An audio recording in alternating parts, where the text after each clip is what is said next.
worship His holy name. Welcome to Man of Faith Ministries. I'm Brian, and we're up to chapter 13 of the Gospel of John in our New Testament reading. Yesterday I did two readings. I did the chapter 12 of the NASB version, and I did chapter 12 of the King James version to try and gauge how what people prefer. I've given an explanation in that video of why I've done this. But let's get on with this. Chapter 13, the Lord's Supper in the Gospel of John. I'm glad you can join me today. Now, before the feast of the Passover, Jesus, knowing that his hour had come, that he would depart out of this world to the Father, having loved his own who were in the world, he loved them to the end.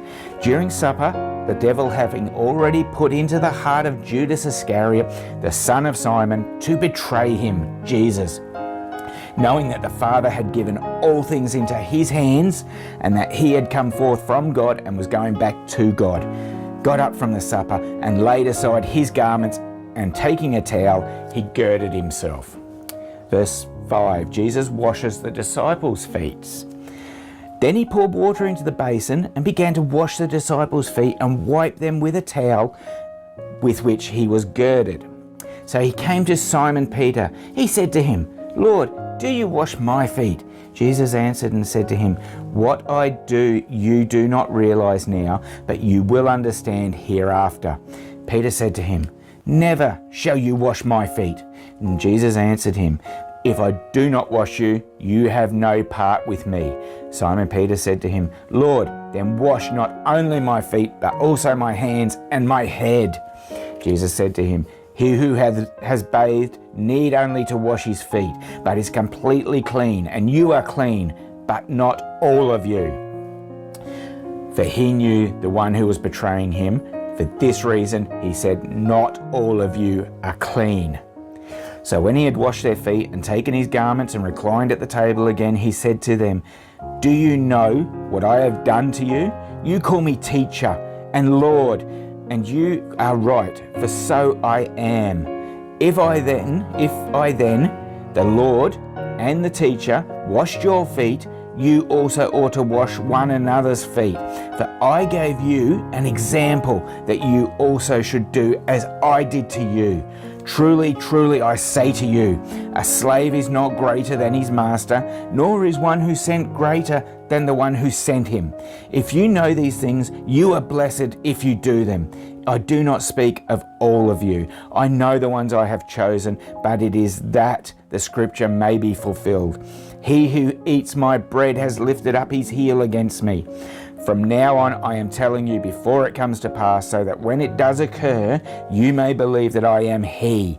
Truly, truly, I say to you, he who receives whomever I send receives me, and he who receives me receives him who sent me." Verse 21, Jesus predicts his betrayal. Now when Jesus had said this, he became troubled in spirit and testified and said, "Truly, truly, I say unto you, that one of you will betray me."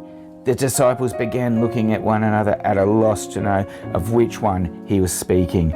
There was reclining on Jesus' bosom one of his disciples, whom Jesus loved. So Simon Peter gestured to him and said to him, "Tell us who it is of whom he is speaking." He, leaning back thus on Jesus' bosom, and said to him, "Lord, who is it?" Jesus then answered, "That is the one for whom I shall dip the morsel and give it to him." So when he had dipped the morsel, he took it and gave it to Judas, the son of Simon Iscariot. After the morsel, Satan then entered into him. Therefore Jesus said to him, "What you do quickly." Now, no one of those reclining at the table knew for what purposes he had said this. For some were supposing, because Judas had the money box, that Jesus was saying to him, "Buy the things we have need of for the feast," or else that he should give something to the poor. So after receiving the morsel, he went out immediately, and it was night. Therefore when he had gone out, Jesus said, "Now is the Son of Man glorified, and God is glorified in him. If God is glorified in him, God will also glorify him in himself, and will glorify him immediately. Little children, I am with you a little while longer. You will seek me, and as I said to the Jews, now I also say to you, where I am going, you cannot come. A new commandment I give to you, that you love one another, even as I have loved you, that you also love one another. By this all men will know that you are my disciples, if you have love for one another. Simon Peter said to him, Lord, where are you going? Jesus answered, where I go you cannot follow me now, but you will follow later. Peter said to him, Lord, why can I not follow you right now?